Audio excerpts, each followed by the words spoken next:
I'd like to welcome everybody to today's presentation on smoking, vaping, and COPD. November, in addition to being Diabetes Awareness Month, is also COPD Awareness Month. And tomorrow, which is November 19th this year, is the Great American Smokeout. So this is a timely topic that you might be able to bring up with your clients tomorrow. I'm your host, Dr. Dawn-Elise Snipes. Over the next hour, we're going to learn about COPD, the impact of smoking and vaping on COPD, and the effects of COPD, and what social workers, counselors, and case managers can do as part of a multidisciplinary team. What is COPD? We've heard about it before. Probably if you've got elderly relatives, you've heard of COPD, but you're not sure exactly what it is. COPD is short for chronic obstructive pulmonary disease, and it refers actually to a whole group of diseases, including emphysema and chronic bronchitis that can cause airflow blockage and breathing-related problems. And it's the third leading cause of death in the U.S. That's big. The third leading cause of death in the U.S. Symptoms include frequent coughing or wheezing, excess phlegm, mucus, or sputum production, shortness of breath, and trouble taking a deep breath. So as it sounds, chronic obstructive, so something's obstructing the lungs, so it makes it difficult to breathe. And we know you probably know from other videos that I've done that oxygen is important not only to bodily functioning, but also to mood. When we are not properly oxygenated, we have difficulty concentrating, and it also contributes to low mood and fatigue. Long-term cigarette smoking or vaping can trigger an autoimmune response. And remember, autoimmune response is a systemic inflammatory response in which the immune system starts targeting healthy tissues and tries to destroy them, that causes inflammation. Several toxins in cigarette smoke have immunomodulatory effects, and basically it impairs the immune system. Nicotine, not just tobacco smoke, but nicotine in particular, increases inflammation throughout the body. Vaping, even with nicotine, is associated with respiratory illness, likely due to vaporized agents introduced into the lungs, including heavy metals, acetone, and other carcinogenic compounds. When people vape, it's in a substance, it's in a substrate, and vaping itself is not a safe alternative to smoking. Chronic e-cig vapor exposure downregulated people's normal immunity, especially against viruses, especially against lung-based viruses. And that's important to know. And you can go, obviously, the PDF of the PowerPoint is in the class, and you can click on the links and go to the articles from PubMed, the peer-reviewed journal articles that support this information if you need to prove it to your clients. Acute nicotine inhalation through e-cigarette use is associated with increased pulmonary edema and lung injury. So when people are actively using nicotine, it is associated with lung injury. Exposure to inhaled nicotine containing e-cigarette fluids triggered reactions associated with the development of COPD, including cytokine expression, airway hyperreactivity, and lung tissue destruction. Children are also at risk.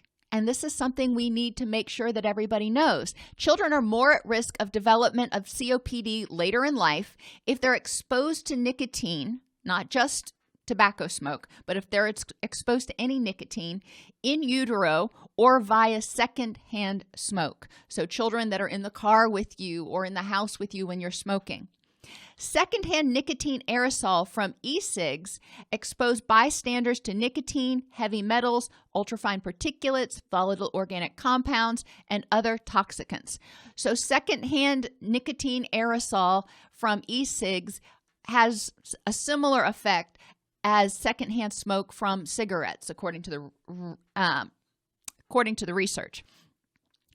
And children are also more at risk of development of COPD later in life if they're premature, and that has nothing to do with nicotine exposure.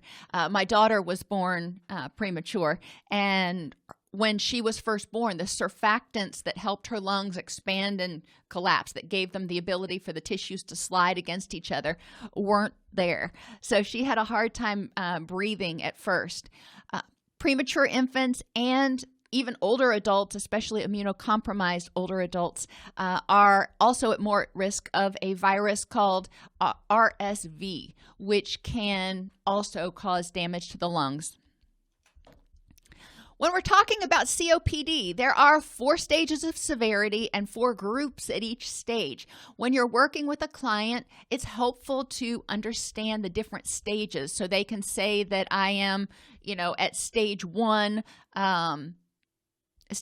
group A. So at the different stages, you've got low exacerbation risk with few symptoms. You've got somebody who hopefully is early in the disease process. Then it goes to low exacerbation risk with many symptoms. So this person has a lot of symptoms, but it doesn't seem to be getting worse. There aren't a lot of things that trigger it to get worse. And then you can also have people that only have a couple of symptoms, but they get exacerbated, like the shortness of breath can be a really prominent symptom that causes them a lot of problems. And then obviously you can have people with a lot of symptoms and a lot of things that are triggering exacerbation. So let's look at the consequences and comorbidities and what we can do to help as counselors, social workers, case managers. When somebody has COPD, there is a higher risk of autoimmune comorbidities. So they can develop autoimmune diseases concurrently with the COPD. One of the things that we can help with there is educating them about pain management and ways to cope with their autoimmune condition. COPD worsens hyperglycemia in diabetes or can cause steroid-induced diabetes, because a lot of times in COPD there is a common use of steroids. Steroids are used to keep the inflammation in the lungs down and help people breathe more easily. We want to look at helping people maintain treatment compliance as well as advocate for themselves with their doctor. But if they should develop diabetes, whether it's, if they have it or they develop type 2 diabetes or they develop steroid-induced diabetes, they're going to have a treatment plan, and it's going to be important for us as clinicians to help them get motivated to comply with that treatment plan and make sure that they know, how to implement it. A lot of times the doctors will give them a list of things to do, and it kind of stops there. We need to take them from the knowledge of what they need to do to actually implementing that knowledge. People with COPD often have activity limitations. They get fatigued doing things like just walking around the house, walking through the grocery store, walking upstairs. We can help people identify accommodations that may be available to help them to maintain their highest quality of life and independence. When people's quality of life and independence goes down, we see a significant increase in clinical depression. So it is, relevant to our job to help people prevent the development of depression and, other issues by helping them address some of their symptoms. People with COPD have a much higher risk of acquiring infections like the flu, COVID, colds, and pneumonia, as well as developing complications from those things. So when they get these, especially respiratory infections, it is bad news. We can really focus on health education and prevention, encouraging them to be aware of what they can do in order to keep themselves safe and keep themselves healthy, and encourage them to take active steps towards prevention. hand washing, social distancing, wearing a mask if needed. Hypertension is also related to increased systemic inflammation, and it is higher, more common in people with COPD. So as their systemic inflammation goes up, as their lung inflammation goes up, their blood pressure may also increase. They also are at increased risk of lung cancer. We can't do anything necessarily to prevent that except for provide health education about all of the reasons why they probably want to quit smoking or vaping, even, if they've got COPD. I've worked with a lot of people who have had COPD and have chosen to continue smoking and vaping because they felt that it was too hard to quit, or that quitting wouldn't do any good, and they felt that it was their right to continue to smoke or vape. And, it is their right. So we do want to provide education about how quitting can help prevent COPD, but also how quitting can help slow the progression significantly of COPD and maybe prevent a lot of the comorbid issues that would reduce quality of life. Sleep apnea is another big comorbidity with COPD. We also know that sleep apnea is a comorbidity with diabetes, and we know that sleep apnea can contribute to symptoms of depression and dementia. So there's a lot of reasons we should be screening for sleep apnea. Any person, any behavioral health or health provider that comes into contact with someone needs to be screening for things like COPD, kidney failure, diabetes, and sleep apnea. A lot of these things have effective early interventions. Cardiovascular diseases and stroke are more common in people with COPD. Well, it makes sense. If they're having difficulty breathing, the system is under stress, and they may start having difficulty getting oxygen to where it needs to be. COPD can damage nerve fibers that connect to the heart and also cause arrhythmia. Kidney failure is I believe, the last comorbidity that we're going to talk about in terms of physical comorbidities. But unfortunately, kidney failure often goes undiagnosed in people with COPD and other disorders. So this is another one of those things, just like diabetes, and you see a lot of these symptoms overlap with diabetes. It doesn't take but a minute to screen for these give them a check sheet when they're doing their demographics to screen for some of these disorders. Because if kidney failure is identified early, there are a lot of things that can be done to slow the progression and prevent, getting to the point where the kidney is actually not functioning or they need dialysis every day. Signs and symptoms to look for: decreased urine output, fluid retention causing swelling in their legs, ankles, or feet. People may not complain about their urine output, but they may talk about fluid retention in their legs, ankles, or feet. Obviously, these are symptoms that are pretty easy for them during an intake to say yes or no to. Shortness of breath, fatigue, confusion, weakness, irregular heartbeat, and chest pain or pressure. Now, in the past month, maybe 2 months, the presentations that I've done on various issues, disorders, whatever you want to call them, have a lot of symptoms that overlap with this. So we don't want people to freak out that they have kidney failure or they have diabetes. We don't know. We're not medical doctors. But if somebody is experiencing these symptoms, it means that something is not functioning well, and it is probably contributing to their anxiety, their depression, their fatigue, their mood issues.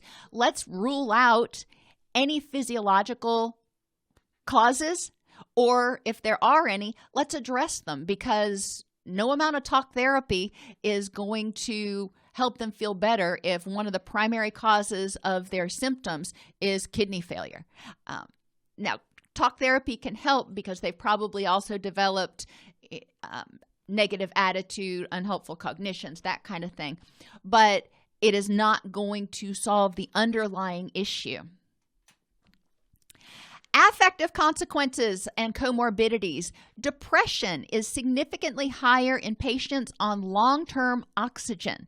And you would think, well, oxygen, low oxygen is associated with increased depression, but in patients that are on long-term oxygen, they're having difficulty actually getting into their system. So they're not getting more oxygen than the average person. They're actually probably still getting less, but they are having to have it through one of those oxygen machines. Depression is also positively correlated with inflammation. As the inflammation in their lungs gets worse, we often see an increase in depressive symptoms. Totally makes sense. As inflammation goes up, that HPA axis kicks off, stress hormones are coursing through the body, sleep becomes more difficult, and as their symptoms get worse with COPD, we know, as their lungs become more inflamed, it's harder for them to get oxygen, into their system to oxygenate everything that needs to be oxygenated, which is likely going to also contribute to fatigue, confusion, and apathy. Anxiety is not uncommon. A lot of times the anxiety is related to the progression of COPD, what their prognosis looks like, and they may have some health-related anxiety surrounding, any symptoms, if there's an exacerbation of symptoms.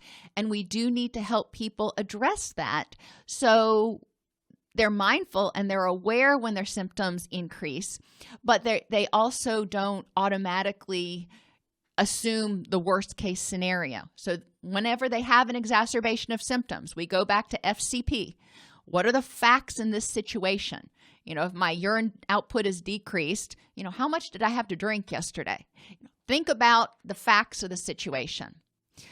What's within your control? Is this something that you need to see the doctor for, or is this something that you're going to monitor?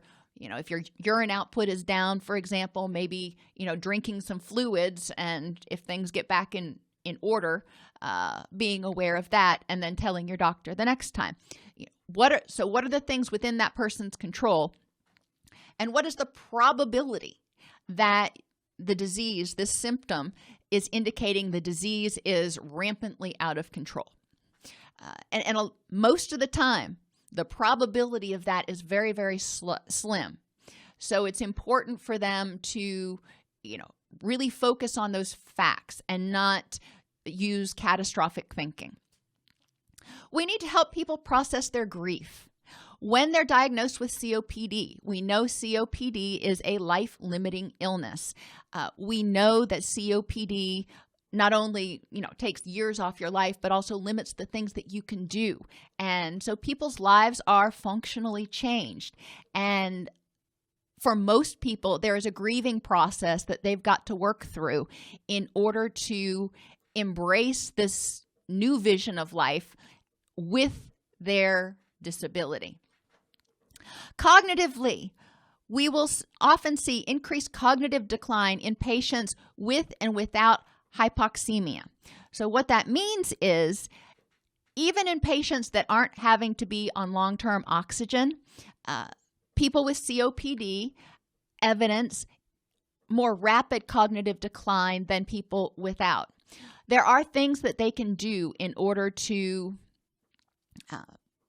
help the process, and part of that is, for example, keeping their brain working. That can be helpful, but it is an important sign to be aware of, because it can indicate a need to transfer to a different environment that's safer, or it might indicate some accommodations that need to happen in the environment to help keep the person safe.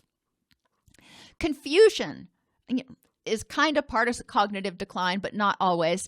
And we do see people get more confused when they're having an exacerbation of their COPD symptoms. Makes sense.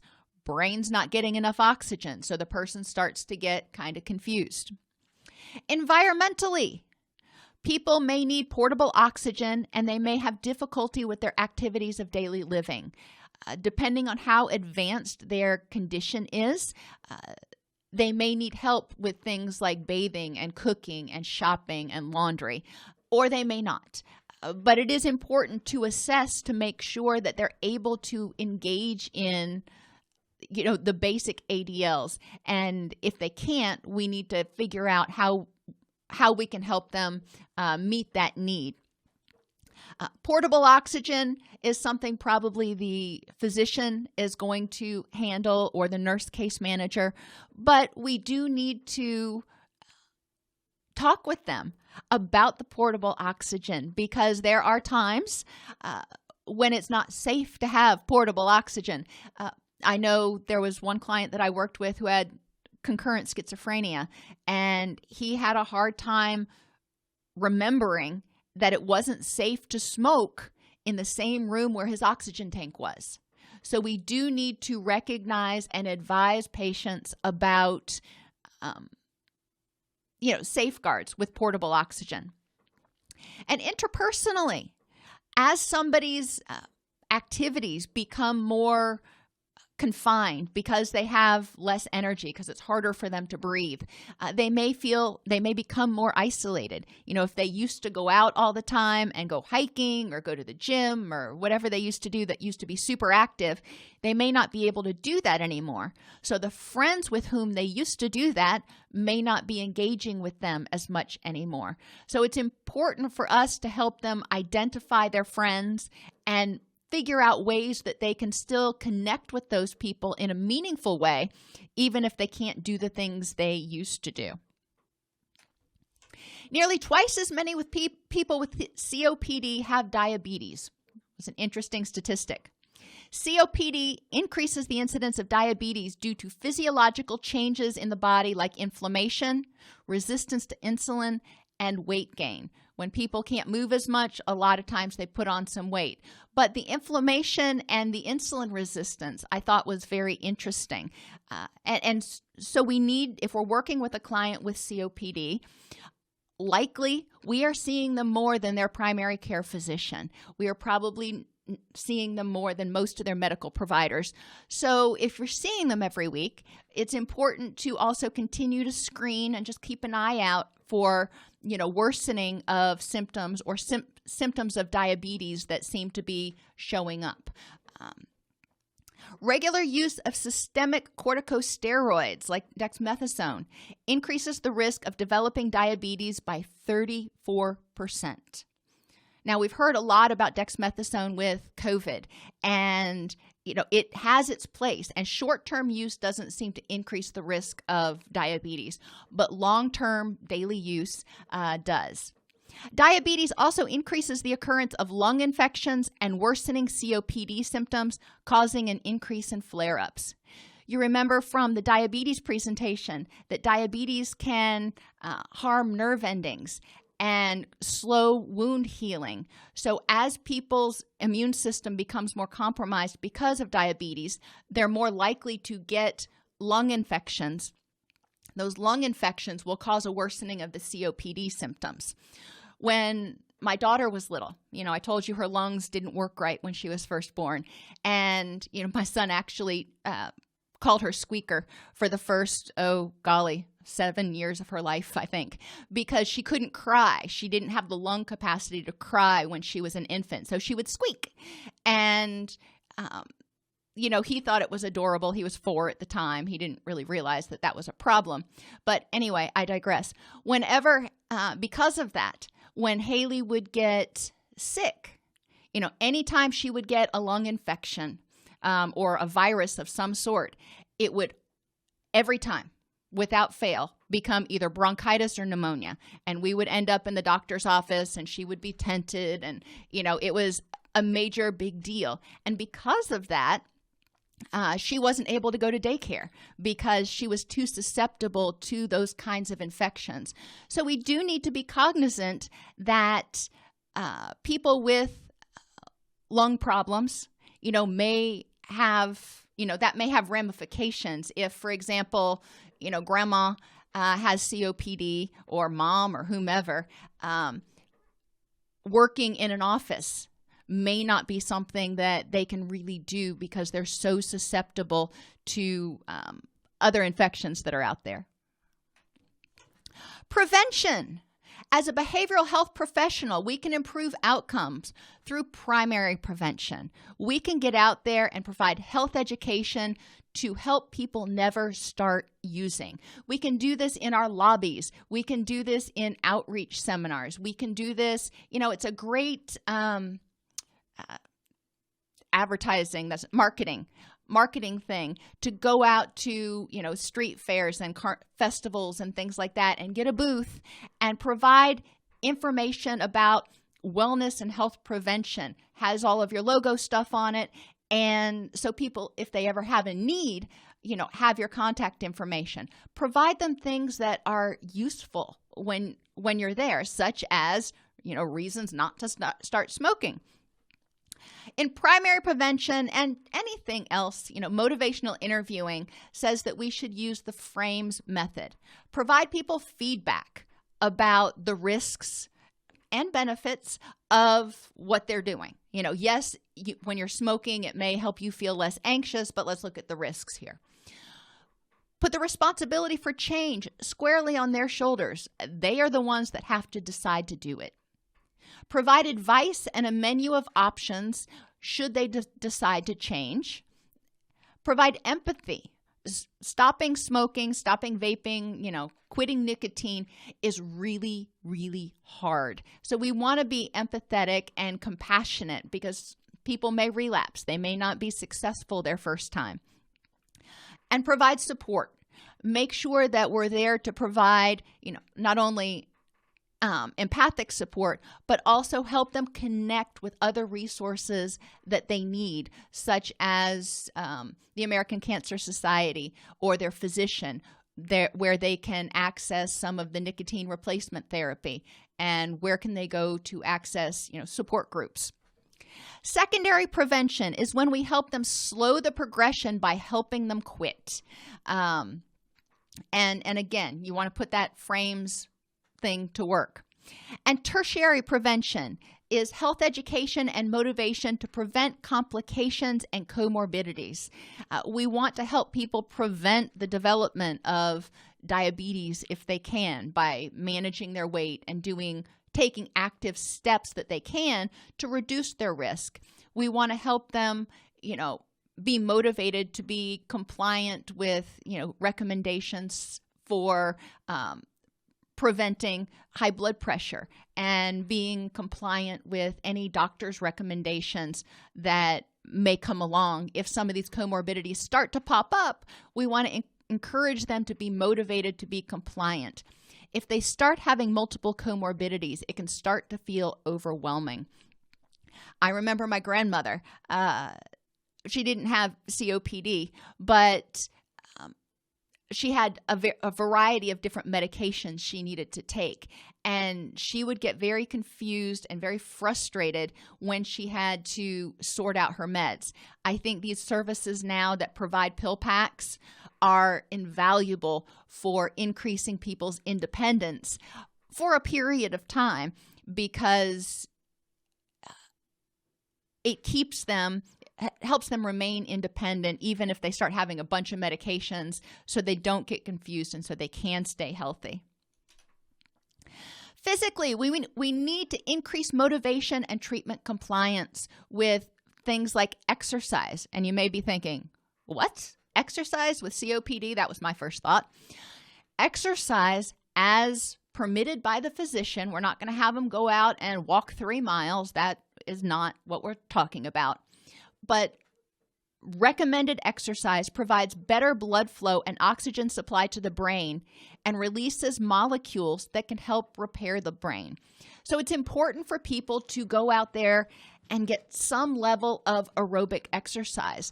Now, somebody with COPD, the most they may be able to handle is one of those little bicycle things that you set in front of the couch, that, you just little pedal things, or one that you set on the tabletop and you just use your arms. That may be as much as they can handle. But if they are increasing their oxygen uptake at all, it can be helpful. Guidelines for how much and how long somebody should exercise will come directly from the physician. We're obviously not going to be prescribing that, but we do need to help people stay motivated. One of the ways that they can do this is potentially by keeping a journal or a log of their energy level when they exercise and when they don't exercise, so they can see the difference and they can see if exercise helps with any of their symptoms. We want to provide health education and motivation to eat healthfully. Good nutrition ensures a healthy immune system and hormone and neurotransmitter regulation. The body needs all the help it can get, and poor nutrition or malnutrition contributes to stress on the body, which activates that HPA axis and increases inflammation. And anything we can do to help reduce inflammation in the body and improve the strength of the immune system is going to be helpful. Interestingly, some people find that carbohydrate-rich diets worsen symptoms because due to the amount of carbon dioxide produced during digestion and the inflammatory effects of simple sugars. I had no idea about the carbon dioxide aspect until I read that article.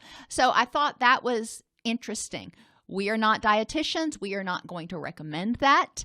We can provide them information just so they know and they can discuss it with their dietitian. But it is an interesting fact, and it's something that people can monitor on their own. When I eat high carbohydrate meals, does it make my symptoms worse? And if they find out yes, then they may be able to, advocate and adjust accordingly. Affectively, of course, with chronic illnesses as well as illnesses that impair functioning and change somebody's daily activities, they are likely going to experience some level of grief, maybe some depression, especially as the symptoms go up and inflammation goes up and depression goes up. We need to help them be aware of the connection so they can also attend to that depression. As depression goes up, inflammation goes up. So it's important for them, regardless of what's causing it, if they don't address their depression, they're working against themselves. So we need to help them feel empowered. Remember, depression equates a lot of times with apathy, hopelessness, and helplessness. When they're feeling depressed, we need to help them feel empowered to take steps to address that depression and address any other symptoms they're having.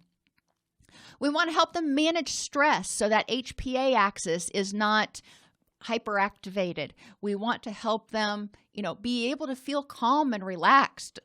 That's just part of having a good quality of life too. And sometimes people will need assistance figuring out how to do this because their life has been one of constant stress. That's just all they've ever known is, being kind of wound tight. As we talked about earlier, we may have to help them or need to help them address grief and anxiety.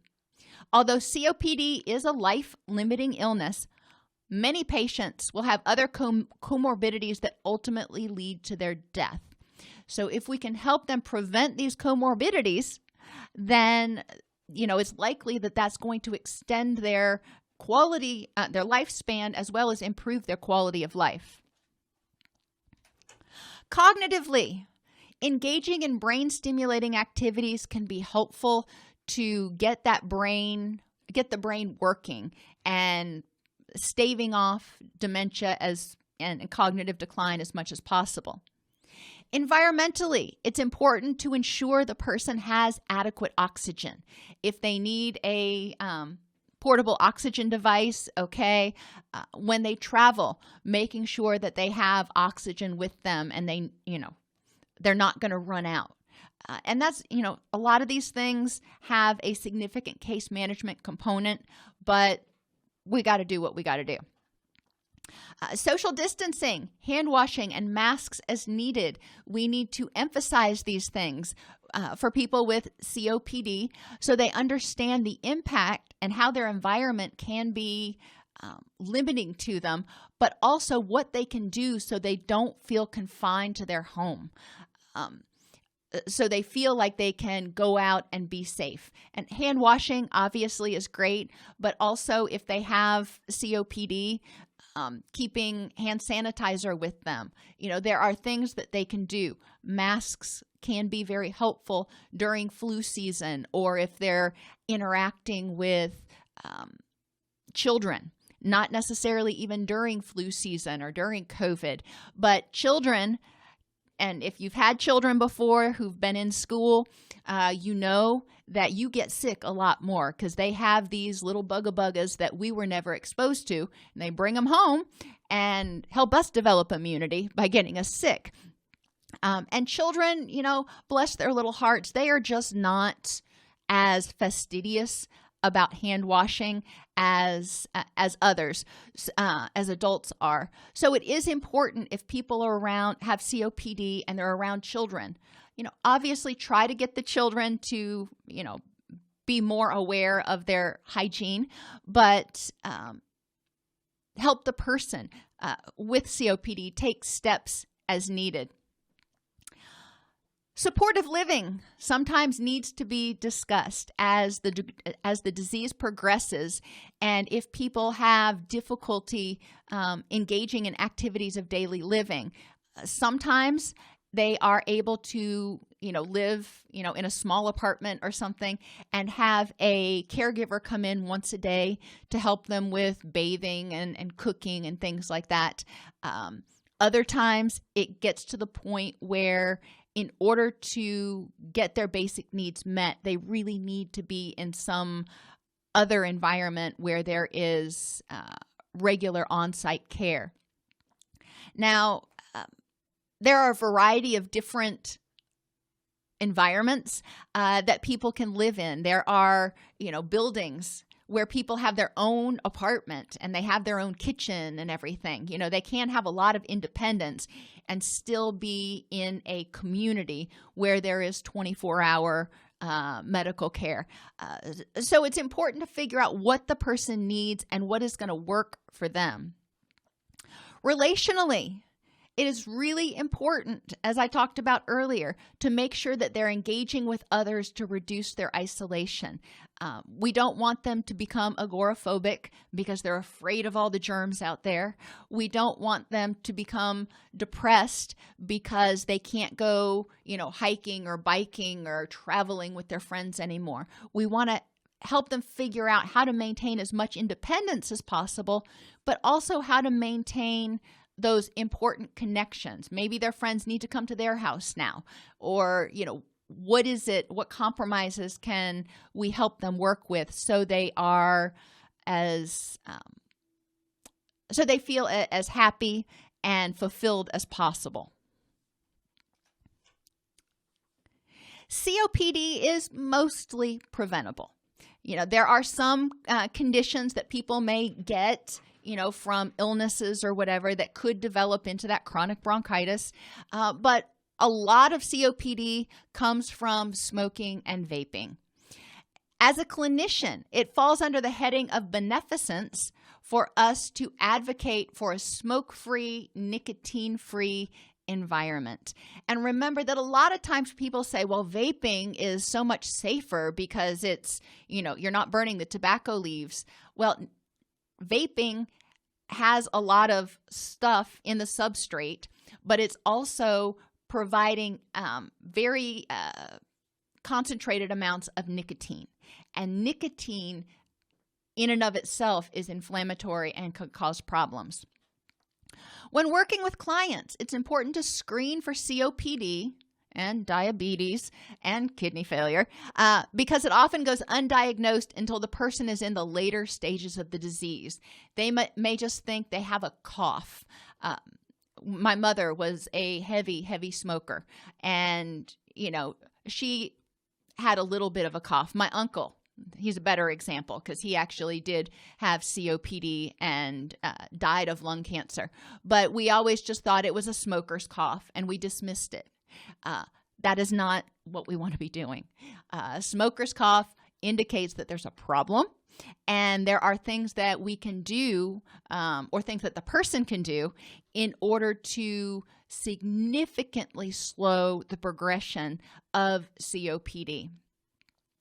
People with COPD have a variety of biopsychosocial issues they may need assistance learning how to manage, from the fatigue to, managing diabetes to reasonable accommodations in their house. If they live on the third floor and they've got to walk upstairs, that probably ain't going to work. So we may need to help them figure out, what changes need to be made so you can have the most independence and the highest quality of life. A significant aspect of the behavioral health professional's work will often be to facilitate the grieving process and the adjustment process after a diagnosis of COPD and help the person maintain their motivation to be treatment compliant and prevent secondary comorbidities.